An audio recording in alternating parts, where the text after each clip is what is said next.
Kata Rasulullah sallallahu alaihi wasallam, kullu ummati yadkhulunal jannah, semua umatku itu masuk surga. Nah, itu harus yakin tuh. Kullu ummati yadkhulunal jannah, semua umatku masuk surga. Illa man aba, kecuali yang enggak mau. Kecuali yang tidak mau masuk surga. Warahmatullahi wabarakatuh. Alhamdulillahi rabbil alamin. Wal 'aqibatu lil muttaqin wa la 'udwana illa 'alal zalimin. Wa azka salawatillahi wa taslimatihi 'alal mab'uuts rahmatan lil alamin wa hujjatan 'alan nasi ajma'in sayyidina wa imamina wa syafi'ina Muhammadin sallallahu alaihi wasallam wa ala alihi wa ashabihi wa man tabi'ahum bi ihsanin ila yaumiddin, amma ba'du.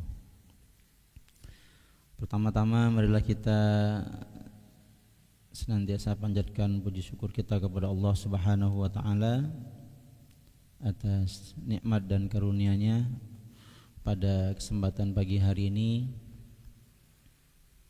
kita bisa bersama-sama melanjutkan kembali kajian kita di tahun 2026 ini. Insyaallah kita akan membagi dua bagian untuk tugas saya itu. Di Selasa pertama mengkaji tentang Sirah Nabawiyah, kemudian yang kedua tentang Tazkiyatun Nufus. Nah, kebetulan hari ini bertukar jadwal dengan Ustaz Ibnu Rohi. Beliau lagi ada di luar kota. Jadi pertemuan dengan saya ini, kalau pertemuan pertama Sirah Nabi, kemudian yang kedua pertemuan berikutnya adalah Tazkiyatun Nufus. Yang pertama di tahun 2026 ini, mari kita bersama-sama belajar tentang sirah Nabi Muhammad sallallahu alaihi wasallam, bukan dari peristiwa, bukan dari tempat, bukan dari nama saja, tapi juga belajar tentang bagaimana kandungan pelajaran yang ada di dalam sirah Nabi tersebut. Maka pada pagi hari ini kita belajar bersama-sama tentang kasih sayang Rasulullah sallallahu alaihi wasallam. Kalau dalam bahasa Arab kasih sayang niku diucapkan seperti apa kira-kira kasih sayang? Nama bahasa Arabnya? Kalau cinta itu hub. Kalau kasih sayang napa? Napa kira-kira? Napa? Warahmah. Oh, ada wanya. Rahmah saja. Nah, rahmah. Okay. Rahmah kasih sayang. Dari mana tahunya kalau rahmah itu kasih sayang? Yang sering kondangan. Yang sering kondangan mesti paham. Karena kalau mendoakan pengantin, gimana doanya? Semoga menjadi keluarga yang sakinah, mawaddah, warahmah. Sakinah artinya tenang, mawaddah artinya cinta, rahmah artinya kasih sayang. Atau ada yang mengartikan mawaddah itu kasih, rahmat itu sayang. Terus apa bedanya kasih dan sayang? Nah, nanti kalau sudah berkeluarga tahu sendiri katanya begitu. Nah, meneladani kasih sayang Rasulullah sallallahu alaihi wasallam. Jadi Rasulullah sallallahu alaihi wasallam itu memiliki dua sifat yang disebutkan Allah dalam satu ayat. Apa ayatnya itu? Yang sangat terkenal sekali ini ayatnya ini. Nah, bukan yang ini. Nah, ini ayatnya. Yang sering kita baca. A'udzubillahi minasyaitonirrajim. Laqad ja'akum rasulun min anfusikum. Azizun alaihi ma anittum harisun alaikum bil mu'minina raufur rahim. Nah, yang saya garis bawahi itu raufur rahimnya itu. Sungguh telah datang kepadamu Rasul dari kaummu sendiri, artinya dari golongan manusia. Azizun alaihi ma'anittum, terasa berat terasa olehnya, yaitu oleh Nabi Muhammad, penderitaan yang kamu alami. Jadi kalau kita menderita, Nabi itu juga ikut merasakan penderitaan itu. Berat rasanya kalau merasakan penderitaan umatnya. Kemudian harisun alaikum, beliau itu sangat ingin kalian itu betul-betul jadi orang beriman, dan sangat ingin kalian itu selamat dunia akhirat. Nah, itu Nabi itu. Jadi kalau kita senang, Nabi senang. Kalau kita susah, Nabi juga susah. Kalau kita sedih, Nabi lebih sedih lagi. Dan setelah itu beliau sangat ingin, haris, sangat menginginkan semua orang itu beriman dan selamat dunia akhirat. Jadi iman dan selamat di dunia dan di akhirat. Nah, itu. Kemudian bil mu'minina raufur rahim. Nah, kepada orang beriman beliau itu sangat menyantuni, sangat menyayangi, sangat mengasihi. Berarti kepada siapa ya? Kepada kita semua. Nah, ini dua sifat yang Allah sebutkan dalam satu ayat ini, raufun rahimun. Itu sebenarnya juga sifat Allah itu. Sifat Allah Subhanahu wa taala, di mana Allah itu sangat menyayangi hambanya, sangat mengasihi hambanya. Dan itu yang diturunkan Allah kepada nabinya. Jadi Nabi diberikan dua sifat mulia tersebut. Nah, satu-satunya manusia di muka bumi yang tidak kotor hatinya itu hanya Nabi itu. Yang tidak ada penyakit dalam hatinya itu hanya Rasulullah sallallahu alaihi wasallam. Kalau manusia yang lainnya itu masih ada meskipun sedikit. Kalau Nabi Muhammad SAW sangat bersih, bening, tidak terkontaminasi, tidak tercampur dengan penyakit. Jadi sehat sekali hati Rasulullah itu. Nah, bukti kalau Nabi itu sehat hatinya, ya selalu dipenuhi dengan kasih sayang. Maka di antara ayat yang menjadi pegangan kita semua adalah ayat dalam surah Al-Anbiya ayat 107. Dan kita sudah hafal sekali ayat ini, bahkan orang-orang non-muslim pun hafal dengan ayat ini. Wa ma arsalnaka illa rahmatan lil alamin. Kata Allah, kami tidak mengutus engkau wahai Muhammad kecuali sebagai rahmat bagi seluruh alam. Nah, alam itu dibagi dua, ada alam jin, ada alam manusia. Dua-duanya pun Nabi itu diutus sebagai rahmat bagi mereka. Maka tidak heran kalau ada sekelompok dari golongan jin mendengarkan Al-Quran, melihat Nabi sholat, beribadah, kemudian membaca Al-Quran, mereka mendengarkan, kemudian beriman dan kembali ke kaumnya menyampaikan tentang Islam, menyampaikan tentang Al-Quran. Bahkan dari saking hebatnya bangsa jin yang mau beriman, itu Allah menurunkan satu surat yang disebut dengan surah Al-Jin. Nah, dan diperkuat dalam ayat Allah yang lainnya, wa ma khalaqtul jinna wal insa illa liya'budun. Tidak kami ciptakan jin dan manusia kecuali untuk menyembahku, untuk beribadah kepadaku, kata Allah. Sehingga Nabi Muhammad pun diutus untuk mereka juga. Maka kalau kita di mana namanya, di tempat mabit ketika haji di Mina, di situ ada namanya Masjid Khaif. Wa khaifu Mina wa lanal ma'la wa khaifu Mina gitu ya. Dalam syair itu disebutkan Ada sebuah masjid di mana masjid itu dipenuhi dengan jin yang sedang sholat di sekitar Mina itu. Nah, begitu juga ketika Nabi pulang dari negeri Taif, kemudian beliau sholat malam di sebuah perkebunan kurma, bangsa jin juga banyak yang datang mendengarkan apa yang beliau baca ketika sholat itu. Nah, ketika kita membaca ayat ini, wa ma arsalnaka illa rahmatan lil alamin, kata para ulama tafsir dikatakan bahwa Nabi itu, arti rahmat itu artinya sayang kepada siapapun itu. Bahkan sangat ekstrim sekali kalau mungkin kita baca. Yang pertama, Nabi Muhammad SAW itu sayang kepada orang beriman, pasti. Karena tadi disebutkan bil mu'minina raufun rahim.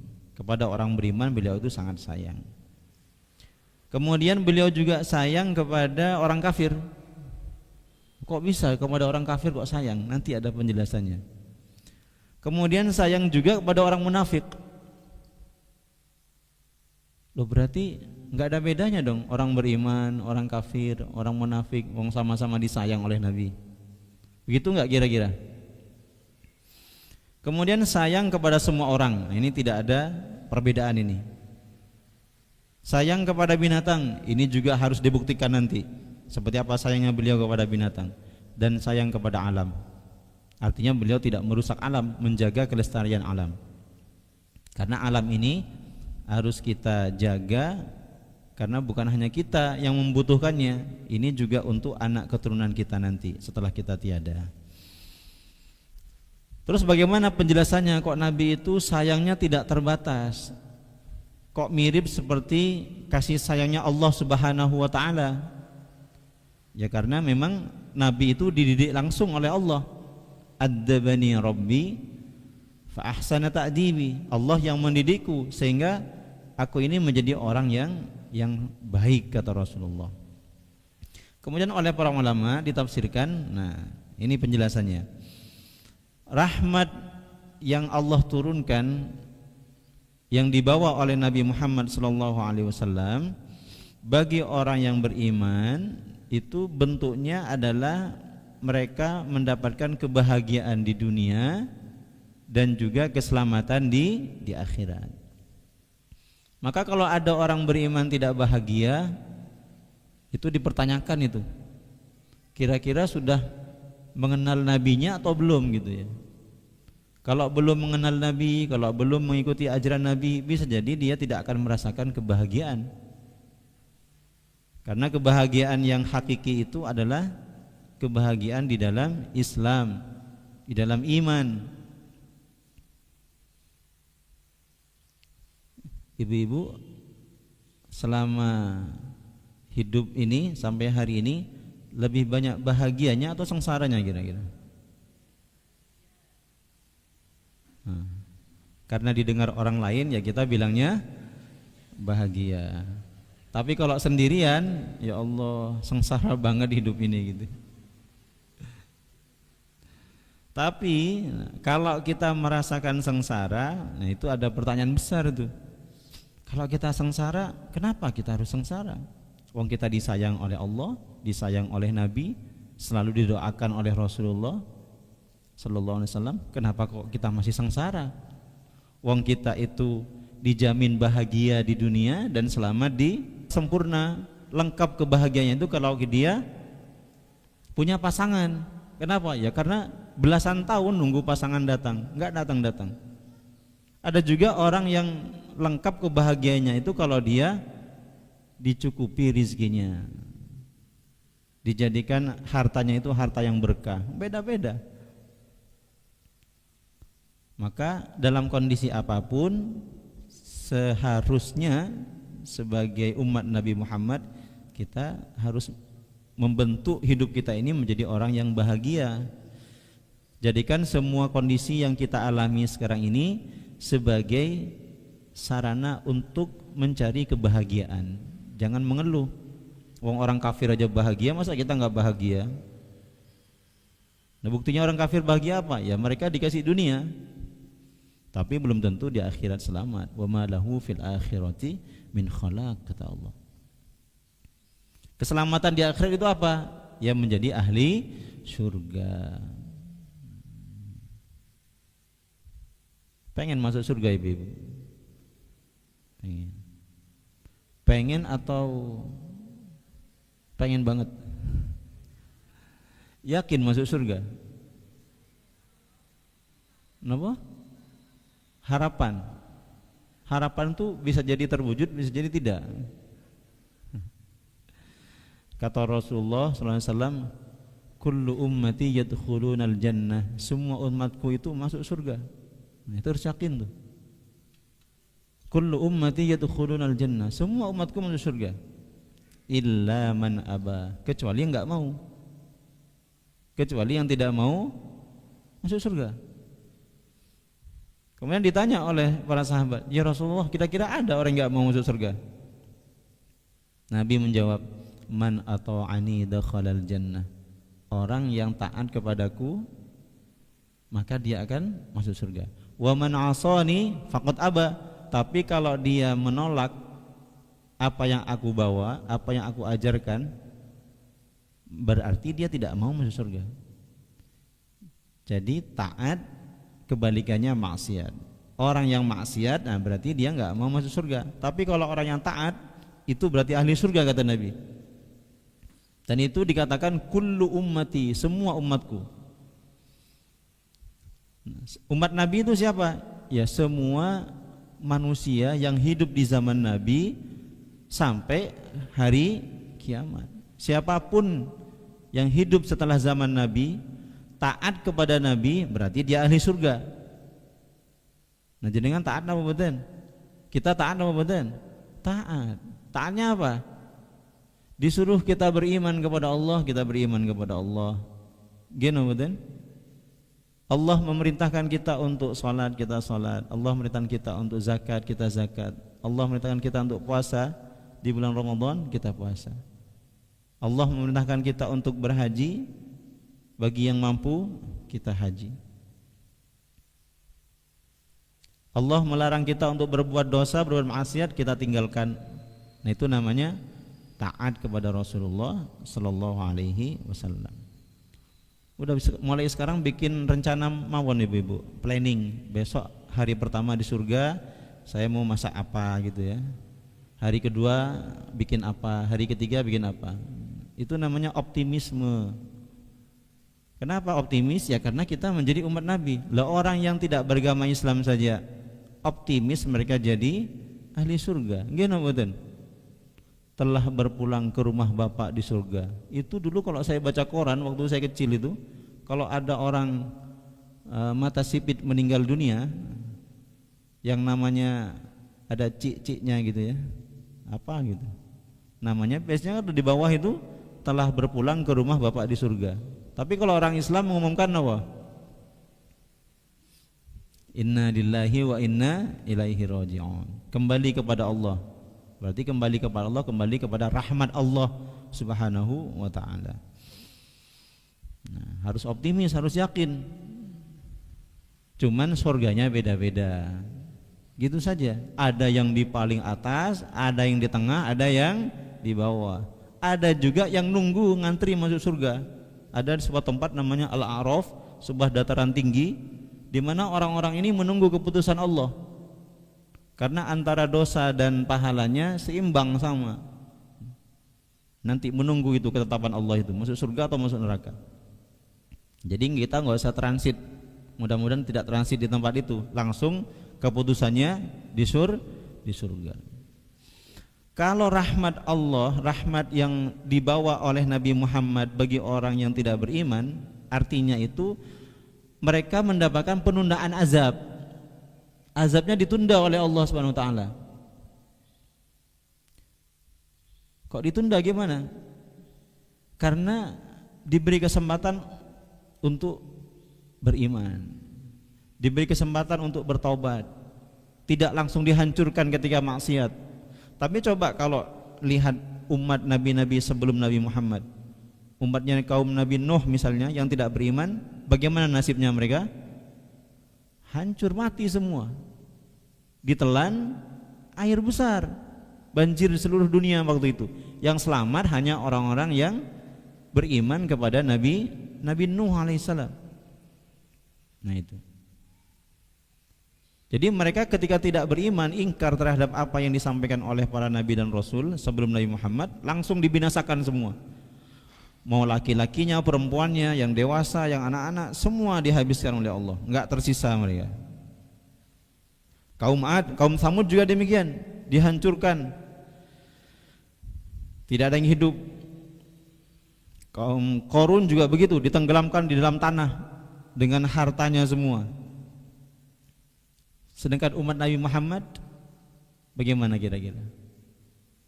Umat Nabi Muhammad ketika dulu Nabi berdakwah, ketika mereka menolak, bahkan bukan hanya menolak, mereka mengatakan Nabi sebagai orang gila, tukang sihir, kemudian Nabi dilempari batu, dilempari kotoran, bahkan mau dibunuh, Nabi membalas apa tidak? Allah membalas apa tidak? Ditunda oleh Allah. Ditunda. Itu bentuk kasih sayang Allah, kasih sayang Rasulullah kepada orang yang tidak mau beriman dengan apa yang dibawa oleh Nabi Muhammad SAW.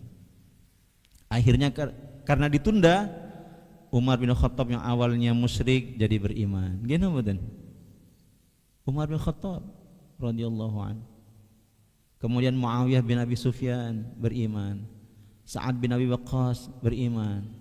Amr bin As beriman. Itu bentuk rahmat yang dibawa oleh Nabi Muhammad. Nah,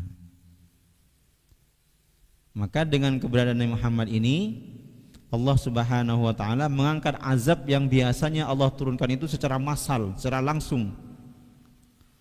Kaum Nabi Lut misalnya, apa yang Allah lakukan kepada mereka? Ja'alna 'aliyaha safilaha wa amtarna 'alaihim hijaratan min tin, kata Allah. Kami jadikan permukaan tanah bagian atas itu sebagai tanah bagian bawahnya, dan bagian bawah kami keluarkan, angkat ke bagian permukaan. Jadi di balik dunia itu. Padahal bumi bagian bawah itu panasnya luar biasa. Kalau nggak percaya, tunggu Gunung Selamat meletus. Panas nama boten kira-kira. Jangan sampai meletus nih, namanya aja selamat. Insyaallah selamat kita semua ini. Lah buktinya di Jogja, gunung napa niku? Gunung Merapi. Gunung berapi apa gunung Merapi itu? Enggak perlu namanya, yang penting kita selamat dari letusannya itu. Ketika mengeluarkan isi perutnya, panas atau dingin kira-kira? Panas. Setelah panas keluar kemudian jadi dingin. Ya karena panas dulu. Kaum Nabi Lut begitu dihancurkan oleh Allah. Ja'alna 'aliyaha safilaha wa amtarna 'alaihim hijaratan min tin. Subhanallah, mengerikan umat-umat terdahulu itu kalau tidak beriman. Sedangkan umat Nabi Muhammad Masya Allah sangat disayang oleh nabinya, sangat disayang oleh Allah Subhanahu wa taala. Diberi waktu, diberi jeda, diberi kesempatan untuk berpikir, untuk introspeksi, untuk kembali ke jalan yang benar. Wong namanya hati berbolak-balik kadang-kadang. Gini wadan.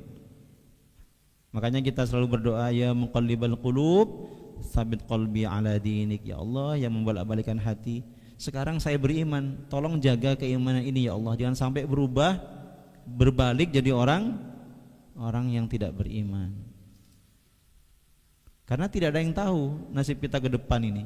Makanya kita selalu minta dalam doa, ihdinas siratal mustaqim. Ya Allah berilah kami jalan yang lurus, yaitu jalan Islam ini. Jadi hati ini yang membolak-balikan Allah, sehingga Allah menurunkan rahmatnya, tidak langsung azab. Karena kalau ada orang di pagi hari tidak beriman, mungkin di sore hari dia masuk Islam. Kalau di sore hari dia belum beriman, mungkin esok paginya dia masuk Islam. Nah ini juga yang mau ikut ngaji nih.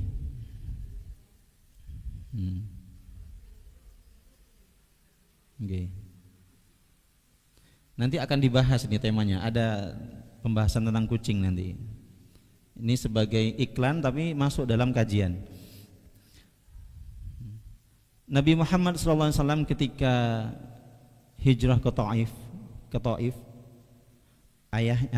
pamannya Abu Thalib meninggal, istrinya Khadijah meninggal dunia. Kemudian penduduk Mekah semakin berani kepada Nabi, mereka tidak mau beriman. Akhirnya Nabi hijrah ke Taif, berdakwah di sana, berharap orang-orang itu menerima Islam. Tapi ternyata malah Nabi dilempari dengan batu. Dilempari dengan batu, berdarah kaki Nabi. Kemudian malaikat penjaga gunung Akhshabain, namanya, 2 gunung besar yang ada di Mekah ketika itu, minta izin kepada Rasulullah. Ya Rasulullah, aku diperintah oleh Allah untuk mendatangimu dan minta izin kepadamu. Akan aku angkat 2 gunung besar ini, aku timpakan kepada penduduk Taif ini, karena telah menyakiti engkau ya Rasulullah. Kalau Rasulullah bilang iya, 1 kalimat saja, iya, habis mereka itu. Tapi apa kata Rasulullah? Tidak. Saya berharap kepada Allah dari keturunan mereka nanti akan lahir generasi yang menyembah Allah Subhanahu wa taala. Itu namanya rahmat. Ditunda padahal Nabi diusir, padahal Nabi dicaci, dihina, dilempari batu. Itu rahmat. Itulah bentuk rahmat Rasulullah SAW. Dan karena sebab itu kemudian penduduk Taif sekarang tidak ada satupun yang tidak beragama Islam. 100% lebih. Kok bisa lebih, Ustaz? Nah, kita kalau datang ke Taif kan lebih jadinya. Kalau habis umroh kan paketnya ke Taif itu, naik nopo? Kereta nopo? Kereta gantung. Berarti 100% lebih yang masuk Islam. Itu berkat rahmat atau kasih sayang Rasulullah sallallahu alaihi wasallam. Tapi jangan disalahartikan. Kenapa? Karena Rasulullah SAW itu dalam sebuah ayat surah Al-Fat ayat 29, Allah berfirman Muhammadur Rasulullah. Walladzina ma'ahu asyidda'u 'alal kuffar ruhama'u bainahum.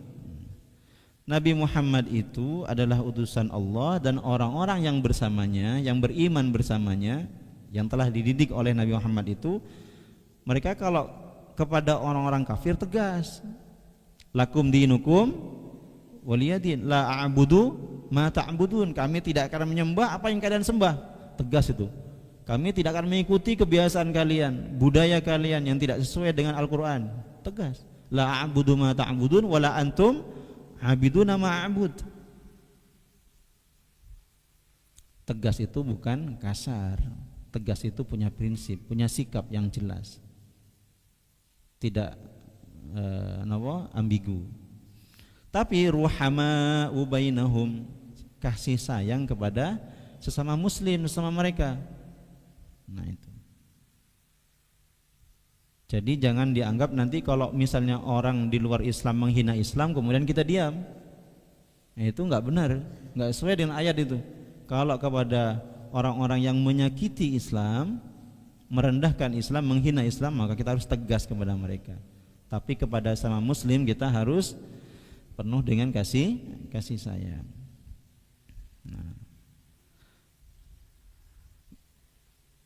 Mohon maaf saya agak loncat karena tadi pembahasannya di bawah. Qala Ibnu Abbas, berkata Ibnu Abbas, man amana billahi wal yaumil akhir kutiba lahur rahmah fid dunya wal akhirah. Kata Ibnu Abbas, barang siapa yang beriman kepada Allah dan hari akhir, maka dicatat baginya rahmat di dunia dan di akhirat. Berarti orang beriman dapat rahmat di dunia dan rahmat juga di akhirat. Wa man lam yu'min, dan barang siapa yang tidak beriman. Nah, ini bentuk rahmatnya di sini. Ufiya mimma asabal umam minal khasafi wal qadaf. Maka ia diselamatkan di dunia dari apa yang menimpa umat-umat terdahulu. Tadi yang disampaikan, umat-umat terdahulu habis semua, dibinasakan oleh Allah ketika tidak beriman. Tapi umat-umat di zaman sekarang, umat Nabi Muhammad yang tidak beriman, mereka masih diselamatkan di dunia. Diselamatkan dari apa? Dari musibah, dari bencana. Seperti apa bencananya? minal khasafi wal qadhaf, seperti ditenggelamkan di dalam tanah atau dihujani batu dari atas. Nah, kalau gunung meletus niku kan mengeluarkan batu panas gitu. Nah, itu dilemparkan kepada orang yang tidak beriman di zaman dahulu. Sekarang alhamdulillah, wa ma arsalnaka illa rahmatan lil alamin. Karena Nabi datang sebagai rahmat bagi seluruh alam, maka itu ditunda oleh Allah supaya mereka sadar, supaya mereka beriman, dan supaya mereka mendapatkan petunjuk nantinya kalau mereka menggunakan betul fitrah yang Allah berikan kepada mereka. Tadi pagi habis subuh di masjid saya di perumahan itu kebetulan air mati dari sebelum subuh sampai pagi. Jadi perumahannya itu kan dari bawah kan naik begini. Nah, jadi blok yang bawah, yang depan masih kebagian air meskipun kecil. Tapi karena nanjak, yang atas kan nggak kebagian karena sudah dihabiskan oleh orang-orang yang ada di soft pertama. Nah, makanya berlomba-lomba cari soft pertama. Soft pertama maksudnya di bagian depan. Jadi enggak kebagian yang di belakang. Nah, yang di belakang itu banyak orang non muslim. Yang blok-blok belakang banyak orang non muslim.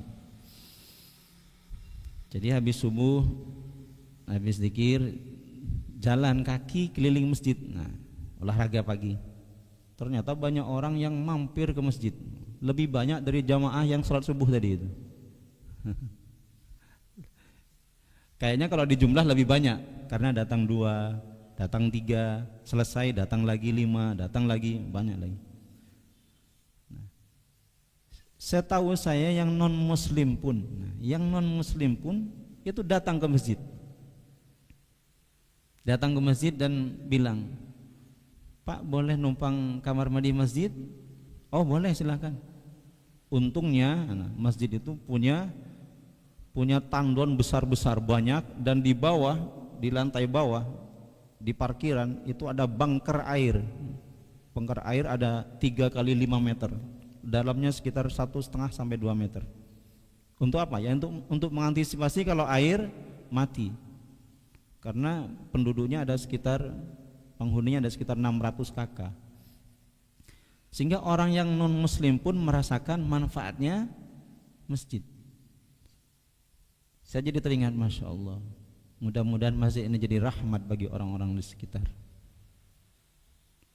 Karena kalau sudah dalam urusan akhlak sosial, nggak usah milih-milih orang. Mau yang muslim, non muslim, kalau membutuhkan ya kita berikan. Masa orang mau ke masjid dilihat KTP-nya dulu, coba KTP-nya sini, antri dulu, ya keburu keluar di luar kan gitu. Mereka Masya Allah berbondong-bondong ke masjid, bawa anaknya yang masih kecil, ada yang bawa ibunya yang sudah tua. Senangnya kalau kita bisa menjadikan masjid itu sebagai rahmat bagi orang-orang yang ada sekitar. Begitu juga dengan masjid Nabi dulu, bukan hanya untuk tempat sholat saja, tapi orang-orang yang butuh perlindungan, butuh pertolongan, butuh pengobatan, bahkan butuh makan, datang ke masjid. Nah, itulah rahmat bagi umat Nabi Muhammad. Mereka ditunda azabnya karena bisa jadi nanti mereka akan menjadi orang yang mengikuti apa yang dibawa oleh Nabi Muhammad sallallahu alaihi wasallam. Bangga nawabatan jadi umat Nabi Muhammad. Bangga luar biasa. Bangga. Manfaatnya banyak yang bisa kita berikan kepada umat-umat yang lain. Kemudian yang berikutnya, Allah Subhanahu wa taala dalam sebuah hadis riwayat Bukhari Muslim disampaikan oleh Rasulullah sallallahu alaihi wasallam, ja'alallahu ar-rahmata fi mi'ati juz'in. Allah itu menciptakan 100 rahmat. Fa amsaka indahu tis'atan wa tis'ina juz'an, dan menyimpan 99 untuk dirinya.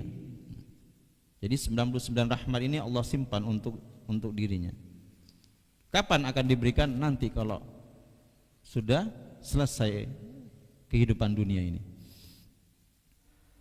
Kemudian faman dzalikal juz yatarahamul khalqu hatta tarfa'ul farasu hafiraha an waladiha khasyata an tusibah.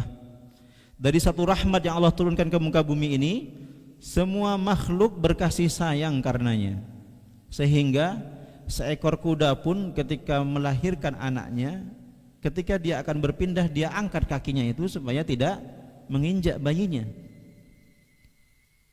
Jadi seluruh makhluk yang ada di dunia ini diberikan satu rahmat oleh Allah, dan mereka dengan satu rahmat itu berkasih sayang di antara mereka. Sedangkan yang 99 itu milik Allah Subhanahu wa ta'ala. Maka kalau kita melihat hadis ini, jangan pernah kita itu berputus asa dari rahmat Allah. La tay'asu mir rauhillah innahu la yai'asu mir rauhillahi ilal qaumul kafirun. Jangan kalian berputus asa dari rahmat Allah, karena orang yang berputus asa itu adalah orang kafir. Makanya sebanyak apapun dosa dan kesalahan kita, tetap optimis kita akan mendapatkan rahmat Allah. Caranya gimana? Caranya nanti ada di bawah. Banyak cara kita mengekspresikan rahmat itu. Seperti apa yang dicontohkan oleh Nabi Muhammad sallallahu alaihi wasallam. Karena kita semua ini tidak akan ada yang bisa bersih dari dosa, tidak ada. Orang yang bersih dari dosa itu hanya satu, Rasulullah. Kalau kita bagaimana ini kira-kira? Kan sulit kita ini bersih sama sekali dari dosa. Terus bagaimana caranya mendapatkan rahmat Allah? Mari kita ikuti bagaimana Rasulullah SAW menunjukkan kasih sayangnya itu kepada manusia. Nah, dalam riwayat Al-Hakim dan Baihaqi, Rasulullah SAW bersabda, innama ana rahmatun muhdat. Sesungguhnya aku ini adalah rahmat yang dihadiahkan Allah kepada kalian semua. Tadi Allah memiliki 199, Allah tahan, yang satu Allah kirimkan ke dunia melalui siapa? Melalui Rasulullah sallallahu alaihi wasallam, yaitu dalam bentuk ajaran Islam dan contoh nyata Nabi dalam berinteraksi dengan manusia. Begitu juga makhluk binatang juga mendapatkan rahmat yang satu ini dari Allah Subhanahu wa ta'ala. Kemudian ibu-ibu sekalian, ini tadi sudah disampaikan. Nah, contoh sifat sayang Rasulullah itu bagaimana contohnya? Nah, kalau kita baca sirah Nabi banyak sekali, cuman kita ringkas saja. Di antaranya sebagian adalah kepada orang Baduy yang meminta sesuatu tapi masih kurang gitu ya, Nabi tetap memberikan apa yang dia minta. Jadi kalau ada orang yang datang kepada Nabi, Nabi bertanya, kira-kira cukup enggak segitu? Nah, orang Baduy itu ya karena orang kampung polos. Kalau kita kan mungkin cukup kan gitu. Kalau orang Baduy polos, kurang ya Rasulullah. Nah, kalau kurang ayo ikut ke rumah gitu. Nah, sahabat ketika melihat ada orang Baduy bilang kurang ketika dikasih oleh Nabi, marah yang lain. Kata yang lain, oh ini enggak sopan nih, kurang ajar sama Nabi, mau dipukul mereka itu. Mau dipukul sama para sahabat yang lain. Tapi kemudian diajak ke rumah oleh Nabi, ditambahi pemberiannya. Kemudian Nabi bertanya, kira-kira saya sudah berbuat baik atau belum kepada anda? Nah, kalau segini cukup ya. Kalau segini cukup. Nah, kalau gitu bilang kepada mereka, jangan sampai mereka punya hati yang jelek, menuduh kamu itu merasa tidak bersyukur sudah diberi. Akhirnya disampaikanlah kepada para sahabat kalau Nabi sudah memberikan yang dia minta semuanya. Kemudian Nabi juga meringankan sholat tarawih karena takut dianggap wajib. Itu karena sayangnya kepada kita. Wong kita ini sholat 5 waktu saja, kira-kira berat namun ringan kira-kira? Sholat 5 waktu. Nah, kalau diam berarti ringan berarti. Aslinya kan 50 rakaat gitu Ibu, kemudian diringankan jadi 5 waktu. Kemudian Nabi tidak mewajibkan sholat yang lain meskipun di bulan Ramadan. Sholat tarawih juga demikian. Ibu-ibu lebih bagus mana? Tidur duluan tidak tarawih menyiapkan sahur, atau ikut tarawih sampai jam 12 sahurnya kesiangan? Bagus yang mana kira-kira? Enggak ada pilihan ketiga. Pilihan ketiganya tarawih dan bikin makan sahur. Pilihannya hanya dua. Seandainya hanya dua, pilih yang mana kira-kira? Tidur awal, kemudian bangun tiba-tiba sudah mendekati subuh, sehingga tergesa-gesa masak untuk anaknya, untuk suaminya, untuk keluarganya. Atau sholat tarawih di rumahnya, di masjid dekat rumahnya, karena tahu Masjid Fatimah itu sholat tarawihnya agak mundur, dari rumahnya berangkat lagi ke Fatimah. Sampai sini jam 8:30 misalnya, baru mulai sholat tarawih, selesai jam 9:30, sampai rumah jam 10 misalnya. Ya ternyata habis tarawih di sini masih lanjut yang 20. Ada kan yang sering lanjut kan? Lanjut sampai jam 10:30 misalnya, sehingga kecapean. Ketika mau sahur suaminya nggak ada makanan, anaknya juga nggak bisa sahur. Kira-kira milih yang mana kira-kira?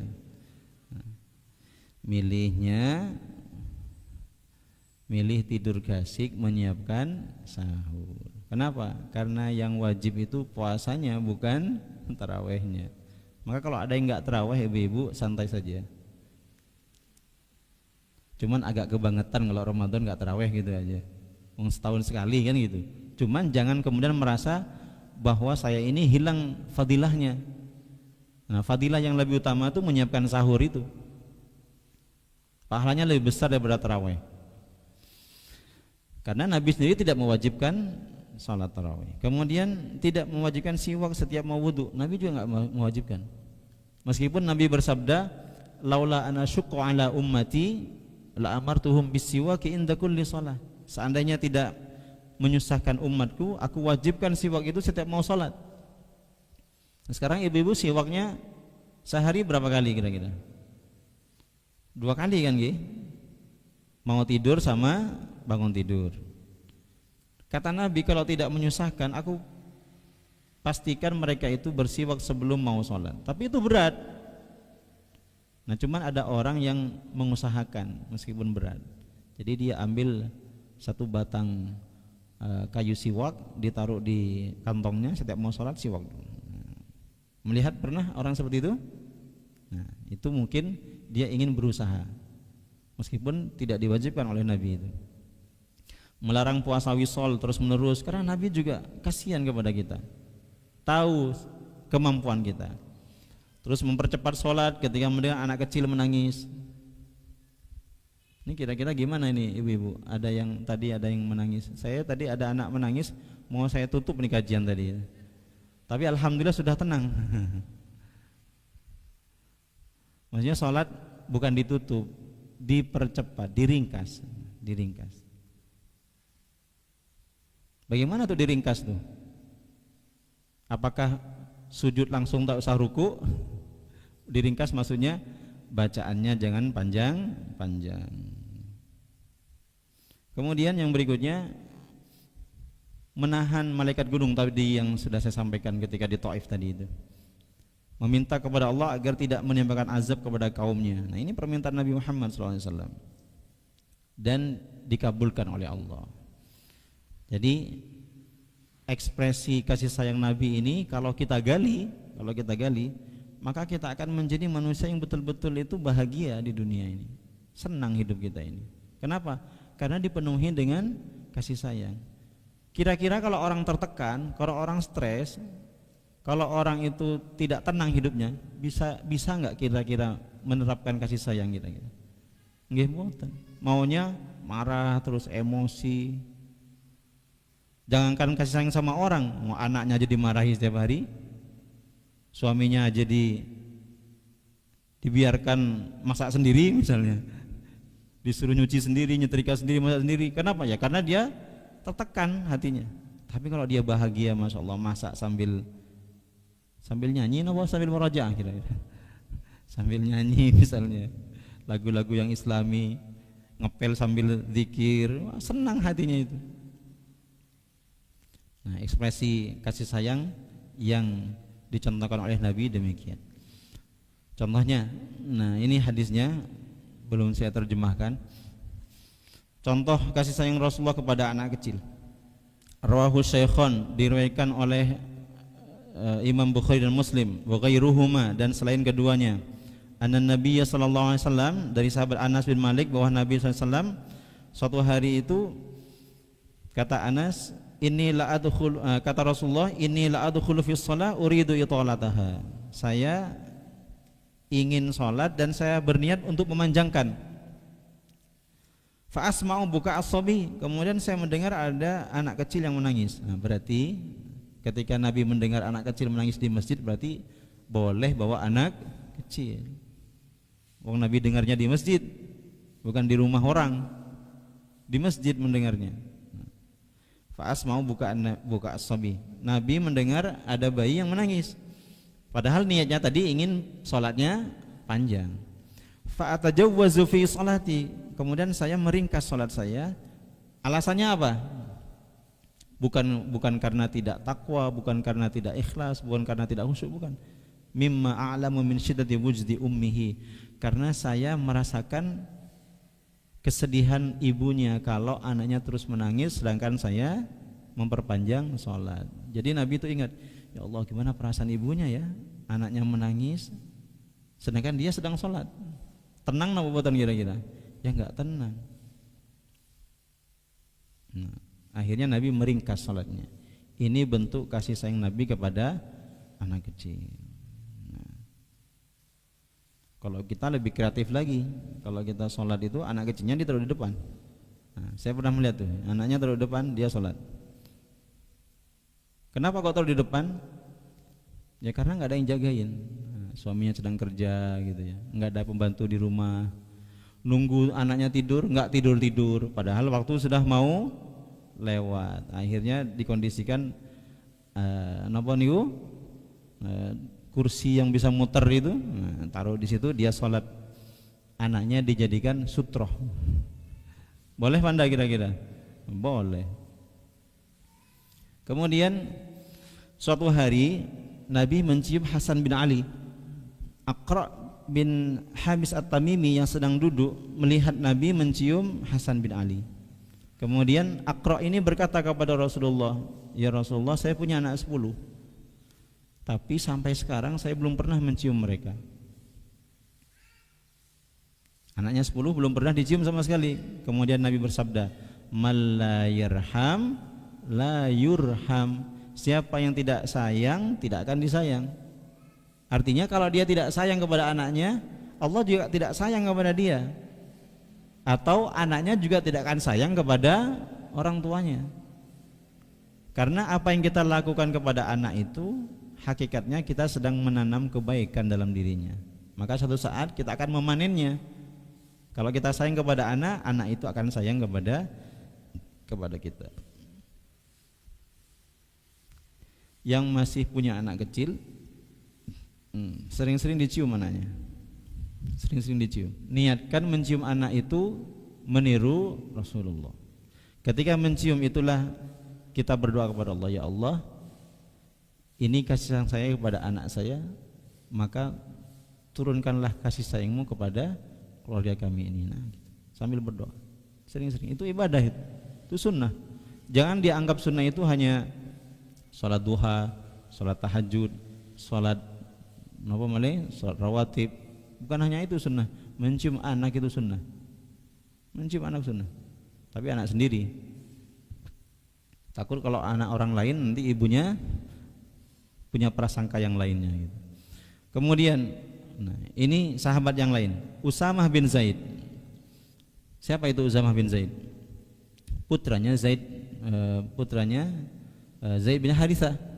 Zaid bin Harithah ini aslinya budaknya Nabi, kemudian diambil anak angkat.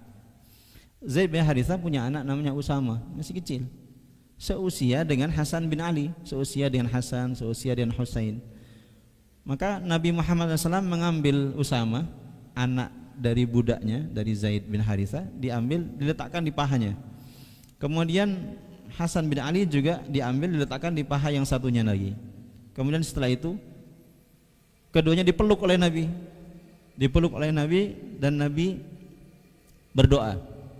Nah, jadi kalau ada anak kecil, anak kita, ponakan kita, cucu kita, kalau kita peluk, ini doanya. Allahumma arhamhuma fa inni arhamuhuma. Nah, itu. Karena dua orang, maka di situ doanya huma. Allahumma arhamhuma, ya Allah, rahmatilah, sayangilah keduanya. Fa inni arhamuhuma, karena saya sayang kepada mereka. Nah, kalau satu, Allahumma arhamhu fa inni arhamuhu. Kalau satu laki-laki. Kalau perempuan diganti ha saja. Allahumma arhamha fa inni arhamuha. Ya Allah, saya sayang kepada mereka, saya sayang kepada anak ini, tolong sayangi mereka juga. Jadi kasih sayang orang tua dan juga kita berharap kasih sayang Allah. Kalau kita sayang tapi Allah tidak sayang, maka tidak lama kasih sayang itu bertahan. Tapi kalau kita sayang, Allah juga sayang, ketika kita tidak ada, maka yang akan menggantikan posisi kita itu adalah Allah. Sampai kapanpun dia akan disayangi oleh Allah Subhanahu wa ta'ala. Allahumma arhamhu fa inni arhamuhu.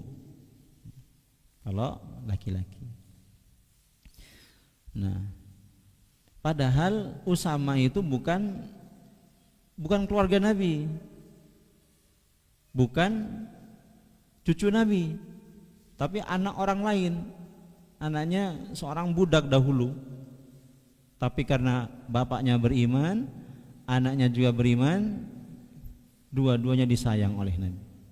Bahkan bukan hanya itu. Nah, Usamah inilah yang diceritakan dalam sejarah, satu-satunya pemuda yang masih usianya 17 tahun diangkat menjadi panglima perang oleh Nabi. Diangkat panglima perang. Lah kenapa kok bukan cucunya sendiri, Hasan dan Husain, tapi kok mengangkat anak orang lain ketika masih umur 17 tahun? Itu kan usianya sama dengan yang lainnya itu. Nah, ini merupakan bentuk kasih sayang Rasulullah SAW. Kemudian dari Abi Qatadah, suatu hari Rasulullah datang membawa cucunya. Cucu Nabi itu yang kita kenal dalam sejarah Hasan, Husain dan Umamah. Umamah ini anak dari Zainab binti Muhammad. Suaminya namanya Abul As bin Ar-Rabi. Nah, punya anak perempuan namanya Umamah. Nah, anak perempuan. Nah, mirip seperti yang sedang ada di masjid ini. Dibawa oleh Nabi di pundaknya, dibawa ke masjid. Ketika sudah sampai di masjid, Nabi sholat. Umamah masih di atas. Takbir, Umamah masih ada di pundaknya, digendong. Ketika mau ruku, Umamah diambil, dipegang, ditaruh di sebelahnya, taruh di bawah. Ketika Nabi bangkit dari sujud, mau berdiri lagi, diambil lagi, ditaruh lagi di pundaknya. Ini banyak sekali hikmah dan pelajaran yang bisa kita ambil. Pertama, jelas itu adalah kasih sayang Nabi Muhammad kepada anak kecil. Yang kedua, hukum sholat membawa anak kecil, boleh apa tidak? Boleh, selama anak itu tidak buang hadas, kan gitu. Yang ketiga, kira-kira gerakan dalam sholat, selain gerakan sholat, boleh apa tidak? Boleh kalau dibutuhkan. Kalau nggak dibutuhkan, ya nggak boleh. Yang dibutuhkan apa? Yang dibutuhkan ngangkat, naruh, diangkat, taruh lagi. Nah, itu yang dibutuhkan. Masa disuruh naik sendiri, naik sendiri gitu? Kan nggak mungkin. Nah, tapi kalau kita nggak ada hajat, nggak ada kebutuhan, kok bergeraknya banyak, itu yang membatalkan. Itu kata para ulama itu. Tapi kalau ada kebutuhan yang mendesak, maka itu diperbolehkan. Nah, yang keempat, boleh bawa anak kecil ke masjid. Nah, itu yang tadi. Banyak hukumnya yang bisa dijelaskan oleh para ulama di sini. Baik. Kemudian yang berikutnya, nah, kepada anak kecil, kepada keluarga. Nah, kalau kepada keluarga nggak usah ditanya lagi. Bagaimana bentuk kasih sayang Rasulullah Sallallahu Alaihi Wasallam? Di antaranya Sayyidah Aisyah pernah ditanya suatu hari, wahai Aisyah, Nabi kalau di rumah itu ngapain aja gitu. Kan nggak ada yang tahu sahabat. Madza yasna'un nabi fi ahlihi. Kalau bersama keluarganya Nabi ngapain aja? Apakah sholat, apakah ngaji, apakah zikir, apakah istirahat, atau apa kira-kira? Kata Aisyah, kana fi mihnati ahlihi. Nabi itu kalau di rumah itu bekerja melakukan seperti yang dilakukan oleh keluarganya. Kalau keluarganya nyapu, ya Nabi nyapu. Keluarganya nyuci, Nabi juga nyuci. Kalau keluarganya masak, Nabi ikut masak. Fi mihnati ahli, apa yang dilakukan oleh keluarganya, dia juga melakukan. Kalau kita mungkin kalau suaminya jualan bakso, istrinya juga bantu bikin bakso kan gitu. Atau dibalik, ketika istrinya masak, suaminya ngapain? Jalan-jalan gitu. Main HP nawo. Jadi bilang kepada suaminya, kalau istrinya masak, suaminya suruh cari kerjaan lain di rumah. Entah nyapu kayak, entah nyiram tanaman, entah mandiin anak. Pokoknya saling kerja. Lah siapa yang nyuruh? Nabi, gitu aja. Karena Aisyah bilang kalau Nabi di rumah, dia mengerjakan apa yang dikerjakan orang-orang yang ada di rumah. Kira-kira kalau misalnya suami kita bantu, senang napa mboten Ibu? Napa malah ngerusak suasana? Seneng kan ya? Faidana, tapi faida hadratis shalah, tapi kalau sudah datang waktu sholat, famakana min jababiratir rijal, Nabi itu tidak sama seperti laki-laki yang lainnya. Kalau laki-laki yang lain mendengarkan azan, sudah datang waktu sholat, ada yang santai-santai masih. Tapi kalau Nabi segera berangkat ke masjid, seakan-akan tidak kenal kepada kami, kata Aisyah itu. Seakan-akan tidak kenal. Makanya insya Allah sudah mau komat, istrinya bilang, tolong tempe yang direndam digorengin gitu. Itu gimana kira-kira? Sudah mau komat, itu tolong baju yang apa di pengeringan diangkat terus dijemur. Kira-kira ikut yang mana kira-kira? Ikut istri atau ikut Nabi kira? Kalau sudah datang waktu sholat, apalagi sudah komat, itu seakan-akan Nabi nggak kenal dengan istrinya itu. Jadi jangan merasa, ya Allah, saya sendiri di rumah ini gitu ya. Kenapa? Karena semua dikerjakan sendiri. Nah, seharusnya ngajak suaminya untuk kerjasama itu ketika belum datang waktu sholat. Kalau suami yang sadar begitu, sebelum datang waktu sholat bantu istrinya. Jangan dibikin alasan. Kenapa nggak ke masjid? Oh, saya bantu istri saya sibuk masak, sibuk nyetrika, sibuk ngepel, sehingga saya nggak bisa ke masjid. Kira-kira benar nggak alasannya itu? Sebelum datang waktu sholat bantu istri, pas sholat ya ke masjid. Nah gitu Nabi lah. Jadi banyak itu. Dan ini nyata. Kenapa saya bilang begini? Karena tetangga-tetangga saya yang kadang-kadang berangkat ke masjid tapi lebih banyak tidak berangkatnya, saya tanya, kok sekarang jarang kelihatan di masjid? Oh Ustaz, istri saya lagi sibuk banget gitu. Anaknya masih kecil, cucian banyak, dapur berantakan katanya. Dalam hati saya, bukannya setiap hari rumah kayak gitu gitu. Gimana betul? Kan rumah emang kayak gitu setiap hari. Nah kalau nunggu rumah rapi terus, kemudian tidak ada cucian, nggak ada setrikaan, kira-kira bukan rumah kan kalau begitu? Toko berarti kan? Kalau toko kan nggak dicuci, nggak disetrika, sudah tinggal dipajang. Nah itu tidak benar kalau dibikin alasan. Malah kadang-kadang istrinya yang membela, betul Ustaz, jarang ke masjid, saya repot di rumah. Itu sama berarti sifatnya itu. Kemudian Aisyah melanjutkan, karena Nabi SAW yukhitu thawbahu, bukan hanya itu, bukan hanya pekerjaan rumah, bahkan pekerjaan yang seharusnya dilakukan oleh orang ahli, Nabi kerjakan sendiri. Apa itu? Yukhitu thawbah, menjahit bajunya sendiri. Harusnya kan diantar ke tukang jahit, ini dijahit sendiri oleh Nabi. Saya bisa kalau cuma pakai benang, pakai mesin enggak bisa. Kalau cuma masang kancing bisa. Kalau lubang sedikit bisa lah. Nabi jahit sendiri. Wa yakhsifuna alahu, dan memperbaiki sandalnya sendiri. Enggak usah dibawa ke kebun dalam. Diperbaiki sendiri. Jadi kalau hanya masak, nyuci, nyapu, ngepel, itu sudah kebiasaan Nabi. Bahkan yang lebih dari itu Nabi kerjakan sendiri juga. Kira-kira ada nggak suami yang seperti ini sekarang? Nah, kalau ada yang suami yang seperti ini, doakan setiap hari Ibu. Doakan. Semoga masuk surganya bareng-bareng. Wa yakhsifuna 'alahu wa ya'malu ma ya'malu rijal fi buyutihim. Dan Nabi mengerjakan semua yang dilakukan oleh laki-laki yang ada di rumahnya. Bahkan lebih dari itu. Oke. Yang berikutnya. Kepada binatang sekarang. Tadi yang dia maksudkan, kucing lewat tadi. Kata Rasulullah SAW, di setiap daging yang basah ada pahala. Fi kulli dzati kabidin rutbatin ajrun. Artinya, ngasih makan kepada binatang, selama binatang itu masih bernyawa, maka pasti ada pahalanya.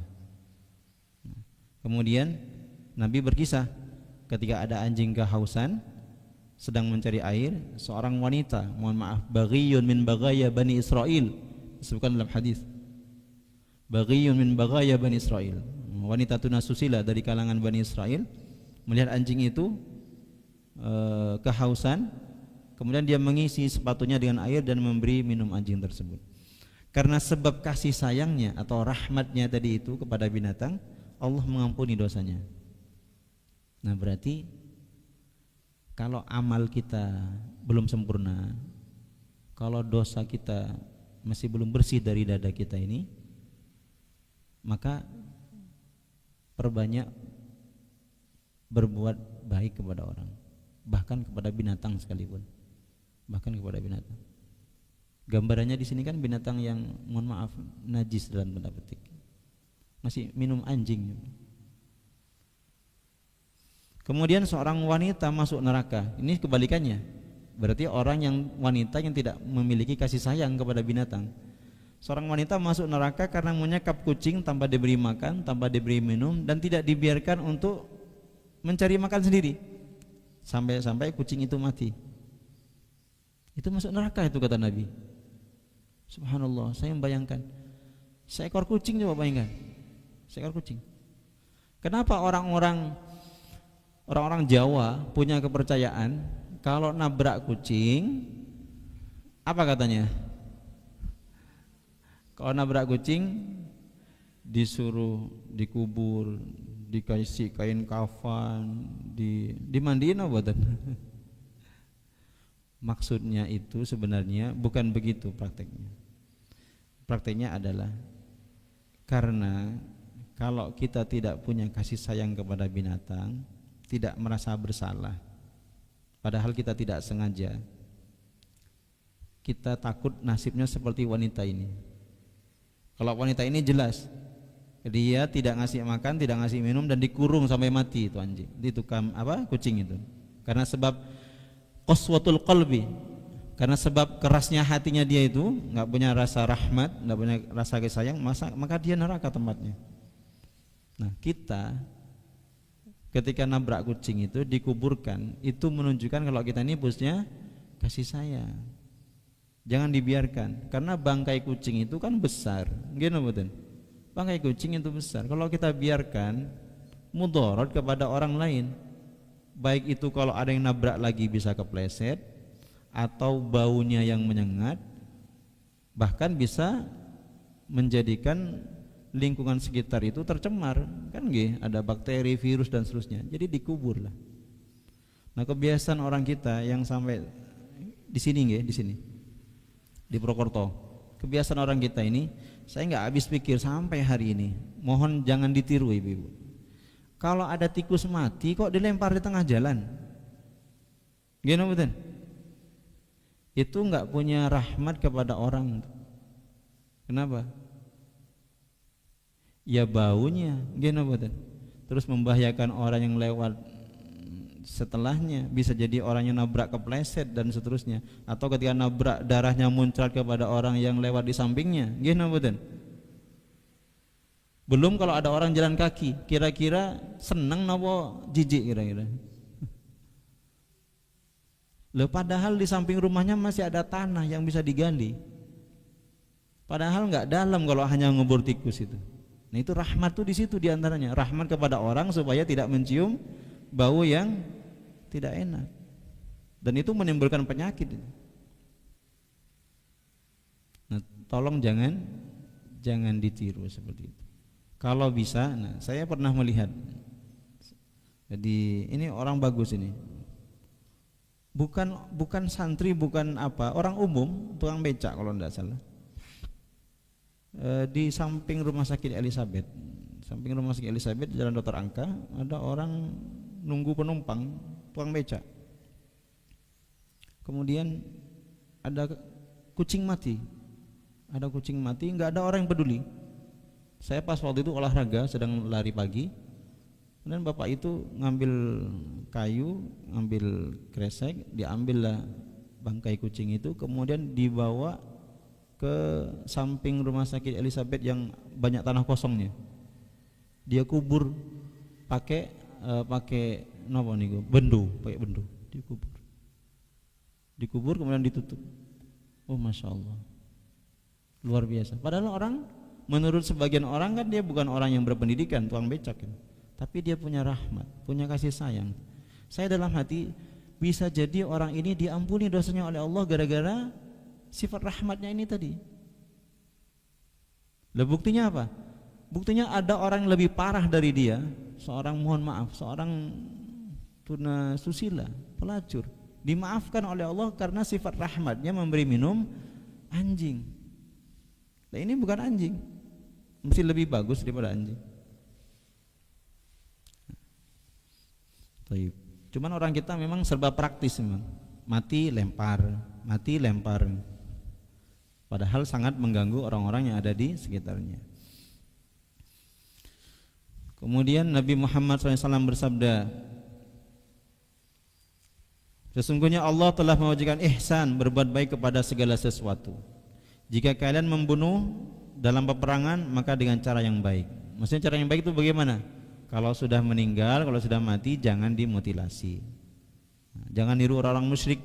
Orang musyrik itu kalau sudah dendam, kalau sudah mati, kepalanya dipotong, tangannya dipotong, hidungnya dipotong dan seterusnya. Nah itu tidak ihsan. Jika kalian menyembelih binatang, maka gunakan cara yang baik pula. Apa caranya? Hendaklah mempertajam pisaunya dan membaringkan sembelihannya. Itu cara yang ihsan, kepada binatang pun demikian. Nah, sekarang keutamaannya, ada waktu 5 menit insyaallah. Apa keutamanya? Ibu-ibu, kasih sayang ini kunci kita menjadi ahli surga. Ingat-ingat itu. Kenapa? Karena Nabi sendiri pernah ditanya. Sebelumnya Nabi bersabda, kalian tidak akan masuk surga karena amalmu. Bagaimana dengan engkau ya Rasulullah? Tanya sahabat. Nabi menjawab, aku pun masuk surga bukan karena amalku, tapi karena kasih sayang Allah. Artinya kalau ingin mendapatkan kasih sayang Allah, maka kita harus punya kasih sayang seperti Nabi. Subhanallah, niki teori tapi berat sekali mempraktekannya. Jadi bukan karena pahala sholat, bukan karena pahala haji, bukan karena pahala zakat, tapi karena rahmat Allah, karena Allah sayang kepada kita. Nah, Allah sayang itu karena kita punya kasih sayang kepada makhluknya. Saya nggak kebayang wanita yang pendosa tadi itu diampuni dosanya itu.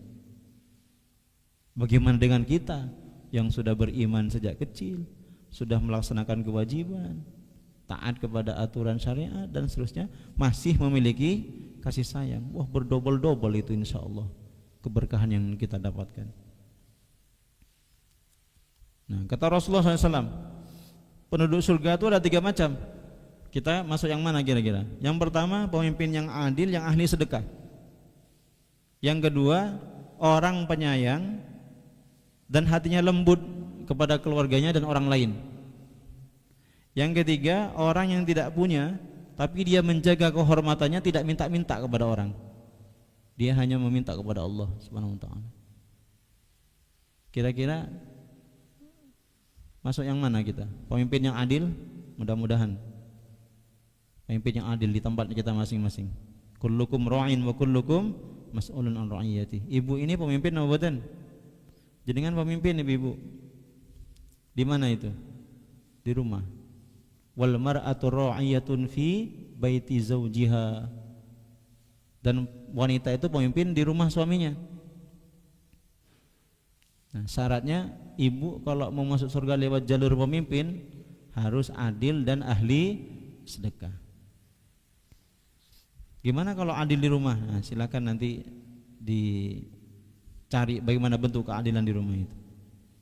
Dan yang kedua, orang yang penyayang dan hatinya lembut kepada keluarganya. Subhanallah. Dan juga lembut kepada orang Islam. Nah, orang miskin pun masuk surga.